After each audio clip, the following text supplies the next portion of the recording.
Welcome back to the show, ladies and gentlemen. This is going to be a special episode. Once again, I have my co-host Leland Johnson on the show. How you doing? We're also joined by student athlete Majib Rufai from Idaho, from the University of Idaho. That's the Vandals. And we're going to get into this discussion. Now, Leland, I remember several years ago, you told me that you had two wonderful athletes. And this happens to be one of the brothers.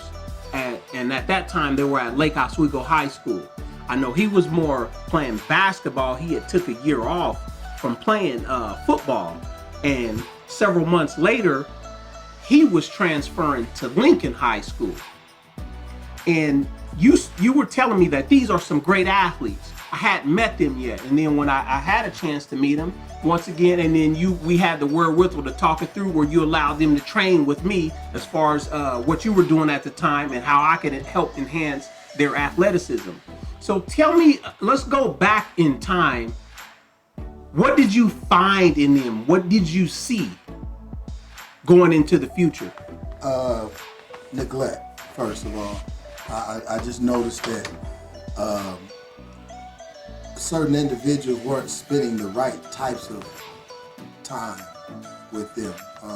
Some of it was mental transformation, just getting them out of thinking or getting them into thinking about things from a different perspective as opposed to the perspective that they were viewing it from. He had a situation in basketball where there were a group of individuals that would always come pick him up, take him to play, and what I helped him to see was those individuals weren't helping you. Those individuals were using you for something. And they were using you for things that you had no clue they were using you for. And I think, I know for a fact that this individual he seen something in him that he wanted to see in his son. And he figured if they were around each other all the time, that it would kind of bleed off into his son. Those qualities. It didn't work, did it? No. It didn't work. So speaking of qualities, when y'all first met, what qualities did you see in Majib from a training standpoint that made you say, hey, you know what? I got something here. What I do is I go to the parent, and I met his mom, and right off from the start, I knew I had something when I met her. I'm different, and I think we're different than a lot of coaches because we look at the lineage, we look at the genealogy, we that's where we first get our first understanding of the individual. And first of all, she was an athlete. She was a two-sport athlete. I think it was volleyball and basketball. Yeah. Volleyball and basketball. And she was very aggressive with her conversation. So that led me to believe and understand that an aggressive female who understands sports is going to rear a really, really good athlete. And they're going to have a cold mentality, really vicious mentality. If you do your research, Kevin Durant, Shaq, they all had powerful moms. You know what I'm saying? Moms that were not only big in stature, but big personality. And she had a big personality. When I seen that, I knew that then I was gonna, if we were gonna work together, that she was gonna back me in my beliefs, and I was gonna back her in her beliefs. So that was the first thing that I saw in these two individuals. It had nothing to do with even having a conversation with them. It had more to do with having that conversation with her and seeing what types of situations she had put them through. So what I'm hearing, ladies and gentlemen, and this is what I know to be true, is understanding and developing a relationship or conversation with the parents and understanding the disposition of the parents and what's going on at home. Now, take us through those early training sessions, because I've often told you that I like to take my time with an athlete and get to know them over 2 or 3 months. It takes some time and consistency. So go back to those first 2 or 3 months when y'all very first started training, you're getting him into the gym, you're getting him into the weight room. What did you see over those first few months that gave you like that, aha, okay, we could go further. I could see where he's going to be in 3, 4, 5 years from now. I also seen that what they both needed was someone like them that was in the same position they were in or the same place they were in. They also, well, let's take it back. I think one of the biggest advantages I had at that time was my son. I had Jazz. So they could look at him and see certain things in him, and they were like, I wouldn't mind having those qualities. I'll never forget the time when he walked, we were in the weight room, and we were having a conversation. He said, man, let me ask you a question. I said, what? He said, how does Jazz do that, man? How does he do that? How does he do that? I go, do what? He said, he's one of the popular kids in school, but he doesn't carry himself like he's a popular kid. He deals with everybody. And I then said, well, man, that's something that you have to kind of start or talk about way back in the past, and this was a part of his growing up. We used to have these conversations about approaching things a certain way, and I seen that they were open. He was really like wide-eyed. It wasn't like he was not receptive to what I was saying. He was really receptive. Like it hit him like, oh, I want to hear I want to hear more of what you're talking about. So when I seen that he needed that kind of like an uncle or that mentorship is what we do. When I see that he needed that mentor, I jumped in, both feet in. I was like, I can't lose with this. So let's hear from Majib now. And where I want to go is you saw something in him, you believed in him, and that's where it starts. It's having a coach that believes in you, and then how could you transmute that energy to show the athlete that you believe in them, so then they keep working, and then they have that further motivation. At what point, when you started working with Leland, did you say, if I stay with him, there's no telling what I could do, or I have, the possibilities are limitless? That's tough. I think it'd have to go to I think honestly the first day, he had me do the same drill the whole time for 2 hours.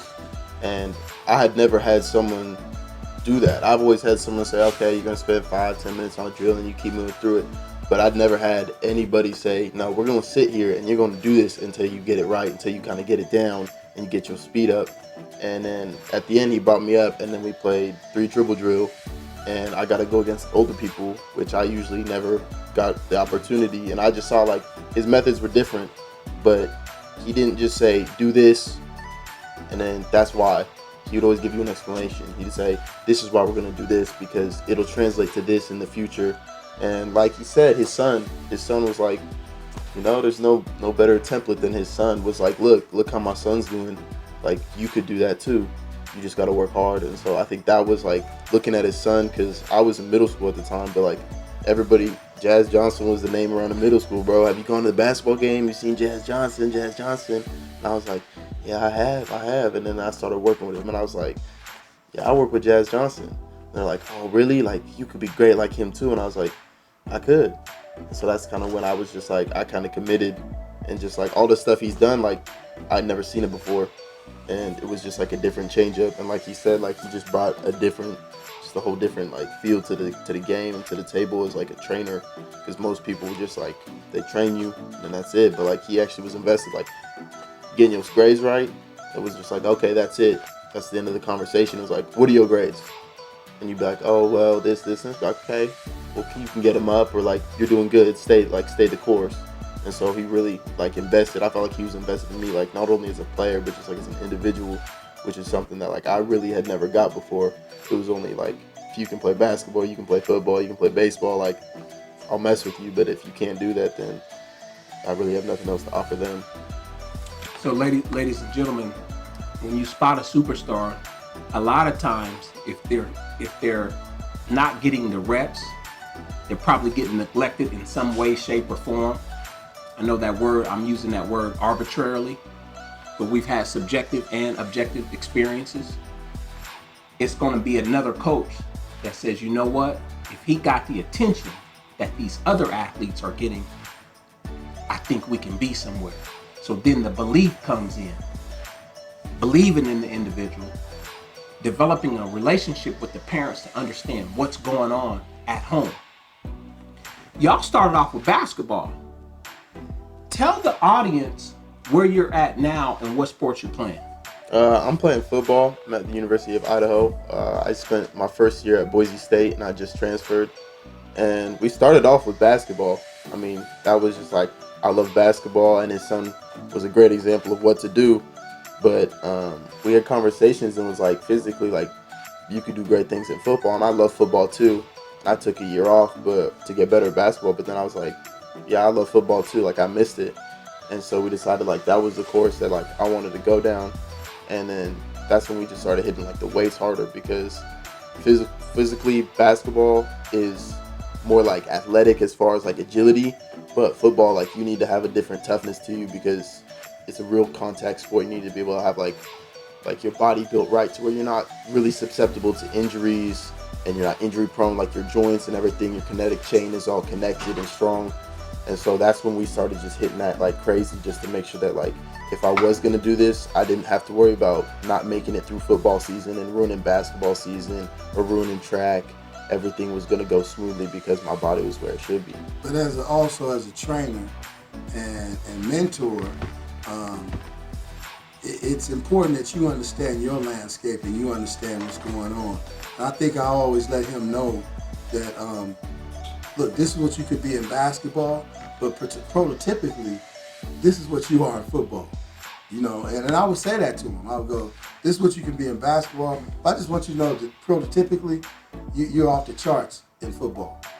The minute I met his brother, it was a crazy thing to say, but because of my knowledge and understanding of the sport, I looked at him and I said, you know, you're a Division I cat ready to happen, waiting to happen. You have any offers? No. You talking to anybody? No. Stick with me and I guarantee you'll be a Division I athlete when it's all over and done. That's right. That's right. We'll say that story for later. And I also know with him, you let him play on one of our first 7-on-7 teams in the 2016-2017 winter, and he played a lot of receiver and defensive back, route running. Route running was a little raw, but what I noticed is that he could jump. That was from the hoop, and he had soft hands. So we would put him at free safety and receiver, and I remember purposely we just jump ball in the end zone. He's going up and get it. When we had more polished receivers that didn't have that strength and explosiveness to jump up and get that ball against one of the top teams. This was Rise, they're called Air at the time. So he showed me something. I'm like, he could play at the next level. I saw something, and it was probably going to be DB, and it was like just getting there, red shirting, and then learning how to play defensive back. Right. One thing I can say, he came home earlier this summer. You sent them over to Grant Park to train with us, and I didn't know he was coming. So I'm unloading the car, I'm getting the equipment out, and I see somebody walking by. They had on blue. Blue was Grant colors, you know. And he's like, hey, DeShawn, what's going on? And I looked at him. Transform. And I'm like, I texted Leland before the workout started. I'm like, okay, I kind of see what you're talking about. You know, ladies and gentlemen, we're going to take a commercial break. Once again, this show is brought to you by Kinfolks Entertainment. To learn more, go to kinfolks.com with a Z. Today's show is brought to you by Millennium Edge Athletic Apparel. Refuse to be defined. Welcome back to the show, ladies and gentlemen. Today we're talking about how do you spot a superstar. We had Majid Rufai on the show earlier, and now we have Coyote Rufai on the show. These are two brothers now playing at the University of Idaho. Now we've been discussing how do you spot the potential in something that looks ordinary. What does potential, which has not yet found expression, look like? What does talent that whispers look like? Now, when I first met you, Leland had sent you over to train with me. He sent both of y'all over. Yeah. And you were still at Lake Oswego High School at the time. And Majib was in the process of transferring to Lincoln. You know, at the time, this was basketball reasons. So I'm gonna go ahead and take credit for this because I told you, well, why don't you transfer Coyote to Lincoln? What's the point in driving to two different schools every day with their mom? And I'm like, Leland, he's a great student academically. I could see his size. The recruiters always come to the city, even though this city happens to be one of the worst in all of sports. But I know the recruiters are going to come and he's going to get out from there. So I think y'all talked it over. He made that jump and he shined. Yeah. I think, but there was other components that had to be worked out first. Of course. I think the biggest thing was, at that point, I had 2 offers with Portland State, Wyoming, and nothing's laid back. We were more concerned about Majib, and we were making sure he is set up, and then it was kind of full circle, you know. Like you said, you dropped in his ear and he dropped in ours, and it made sense because, you know, obviously we go to the same college. We've been going to the same college since he went to college, and we wanted to go to the same high school too, so it all added up, you know. So let's get back. Let's roll back the clock to when y'all first started training. How did you meet Leland? Oh man, I remember I was walking to some football lift. Yeah, man.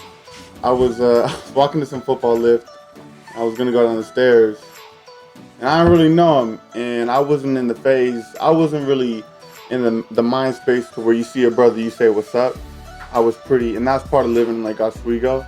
But that's, you know, I'm grateful that he came into my life because that's different now. But anyways, back to being on topic. I went back to gym and I was about to keep on walking, and I did actually did my workout and I came back up, and it was only an hour workout, but he'd be working out for like damn near the whole day. But that's a different story. So I went back up at the gym and he said, "Hey, come here," and I was like, "What's up?" And told me that he wanted to work me out because he'd heard some unsavory things about me because I've been in a fight that earlier that year. I think it was the semester before, and he was wise enough to see me as just a kid who was misunderstood, and I'm grateful for that because a lot of people, you know, some football player, okay, you said I'm a good student, but back then I was an average student, and you know there was nothing really outstanding about me other than what he hadn't seen yet, which was my work ethic. You know what I mean? So when I went there, you know, then he wanted me to work out, and it was weird, crazy. We lived in the same area, we at the same local gym, so we went to the community center. And why I kind of like fell in love with it was Majib and I. We've always been like partners in crime. We've always just worked out, always, you know, try to do something, whatever it was. And then I remember when we were real young, we had this conversation. It was like, man, I just wish someone gave me a book. It's like building Legos. I'll just build the bricks. I wish we could just do it because we had a dream, you know what I mean? Mm-hmm. And then, you know, he came into our lives and you came into our lives, and it was like, well, here you go. I mean, talk is cheap, but you know what I mean? So when we went there, it was a different workout. Like, it was different than what you've done. And it was like Majib told me when I was younger, before he met Leland, he's like, when you do something new, like playing a new position, because Majib's played DB, he played just about every position. When you do something new, Majib told me, you can't be afraid of that feeling. You know what I mean? Like, here we are on a show. Like, I never knew this would grow into this, but y'all doing it now. It's a new feeling, and like, you can either run away from that or embrace it. And that's what those workouts were. It was like, this is different, and I'm getting stronger, so it's good. You know what I mean? It's simple. So that's just kind of how it started and where it went. Leland, so when y'all first met, let's go back in time. What did you see? Because you obviously saw where we could get him to, because with him being, I think, in high school at like 6'4", 246 pounds, 250 pounds, and can move off the edge. What did you see as far as where we can get to? What needs to happen to make sure he could reach his potential? Just that. I seen that. I already told you I had the conversation with moms. and I understood her mentality and her approach. But I always told him this, and he knows. I said, man, you know you're NFL prototypical. And he'd look at me like, and I don't know how he accepted it back then, but I would just say, hey, you're an NFL prototype. So if you put in the work, I even said this, at the least what you'll do is you'll toil in NFL, in the pro football world for at least 2 to 3 years before they kick you out. I said, if you do all the things necessary, and it didn't take me 3 days, because we started doing lunges up the hills with weights on our backs, with the bars and all that kind of stuff. We was doing squats, box squats, all that kind of stuff. I told them, look, wake up 6, 7, 8 in the morning. If you guys are serious, be at my garage. I have thousands of pounds of weights in my garage. I said, if you guys really want to do it, then meet me at my garage at this time. And the first 3 days, I didn't expect them. They came and woke me up, actually. It was like, hey, you ready? I'm like, oh yeah, I forgot. And after the third day, it made me realize that, hey, these dudes are serious. Because you have to understand, Jazz was gone. He was at the University of Portland. He was doing this thing. So our regiment and our routine kind of was out of me. You know what I'm saying? And then here it is. I've always had that we could work together. That was always in the back of my mind, but I didn't think it would be that immediate and that like right now, because they were ready. So that goes back to what we were discussing earlier, just the motivation to be there at the early workouts. Right. What was at the time, that everything that was going on in your life socially, what gave you that motivation? What pushed you? What was that? Where did the drive come from? I was tired. It's like you today. I'm tired of the situation. You can accept it or you can change it. You know what I mean? And that was that simple. I was tired. I didn't want to just waste my life away on video games, which is actually a good outlet to stay out of trouble now. But when you're young,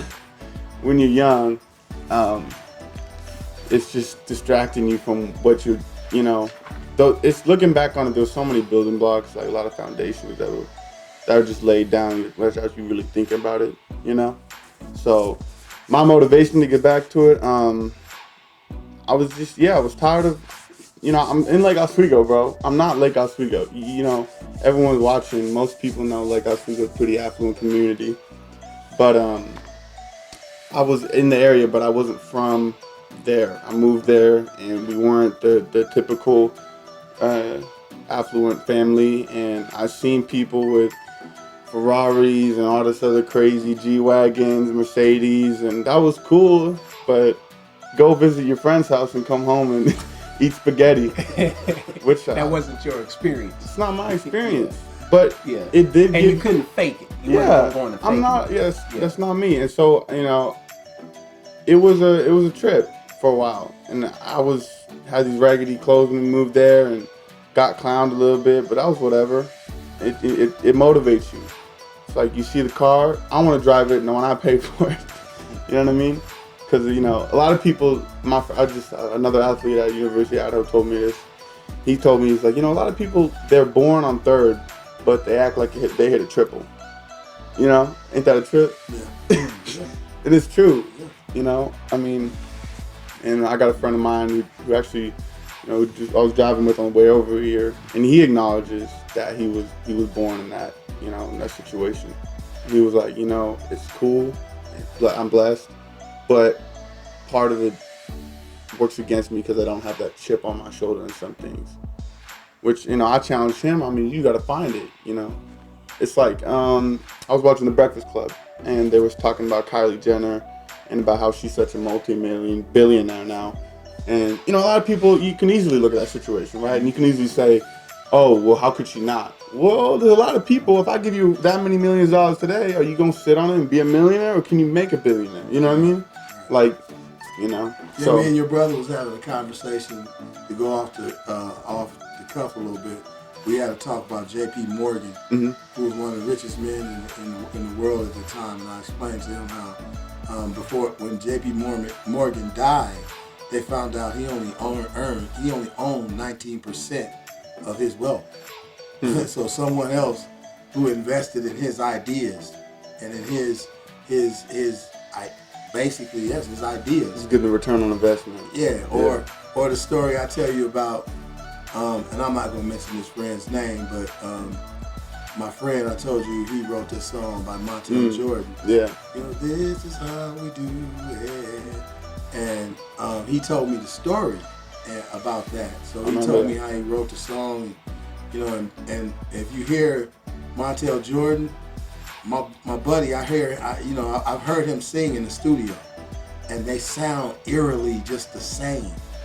And I took myself back to that situation where he wrote the song, produced it, and then presented it to Montel Jordan. And I know at that time Montel Jordan was like, oh my goodness, because you all know what kind of hit that was. That's right. Now, I asked him, I said, hey man, so did you ever go back to him and just say, bro, I showed you love on that? And he said the response he gave him was, don't get mad at me because I believe more in you than you believed in yourself. You know what I like about this story, especially going to the J.P. Morgan story, is that people could say what they want about him, like him owning 19% of his wealth, but he showed belief in himself for somebody else to believe in him and have a coach or a mentor that would invest in them, kind of like how you're investing your time and energy in these youngsters for them to go further and do some things that they wouldn't normally do. And it's the same with athletes. Behind every great athlete is going to be a good or a great coach. True. You know, so that's a wonderful thing. You know, where are you at? You're at University of Idaho now. What are you studying? I'm studying marketing. I should be able to graduate that marketing degree, I think either next summer or next fall, depending, because we had transfer credits. December, man. Yeah. So with everything, I'm glad you're on. I appreciate you taking the time to come on and drive out here too. What would you say to the athlete in 10th, 11th, 12th grade that's about to go to college for sure? You know, there's some things that we talk about, you know, from subjective experience. It'll show up objectively to you because we've been through it. You haven't been through certain things yet. Now you've been in school. You've been there for 3 years, going into your senior season. What would you say to the young athlete who might be working with Leland or myself right now, Going to college? about to go into college, about what to expect as far as what he trained you, and then all of a sudden you go through it? I mean, athletes and just people in general, I just feel like the biggest challenge of the day is just making sure you're doing something to progress yourself and not getting content with the situation. I was talking to my dad and I was like, oh, we had some things we were going to bring to his house and we were going to like set him up with some things. He's like, nah, I'm fine. I'm like, why? He's like, you know, I don't want to surround myself with things that make me comfy. And he's an African dude and it's it's African principles. But it spoke to me and I was like, the comfort is cool, TV and the things, the entertainment, you lay back after a long day, but it's important to distract you from the stress of life. But don't let it blind you, because when you're blinded from it, you can't change it. So that's with everything, whether it's sports, school, whatever it is, just see it for what it is so you can change it, or keep it to where you want it to be. And you wonder why. You wonder what I seen in him. You wonder. Now I know you don't wonder now. After this conversation, I know you don't wonder why. Well, I didn't have to wonder because I've been around you long enough. And, the book of the day is the gold mine effect. We've lived it. We've been around it. So we've turned our subjective experience into something that we could share with other people to help them, to give them a real, practical knowledge that you can apply, and we both often said, You want to learn from other people's experiences so you don't have to experience that yourself. You can save, yourself some time from metaphorically getting your head busted. Correct. You want to be able to learn from other people's experiences. And, we've discussed how to spot a superstar. How do you spot the potential in something that looks ordinary? That's what this is about. It's often difficult because we look for what's right now. And I'll say it again, the biggest offenders are you sports coaches, because you happen to have the athlete, that's good, and they get all the reps, but there's always that second or third tier kid that all you have to do is develop that kid. And that's why some kids leave, they go seek out other situations, even on up to a high school level such as yourself. Somebody chose to neglect you. Right. And somebody said, you know what? I see the neglect.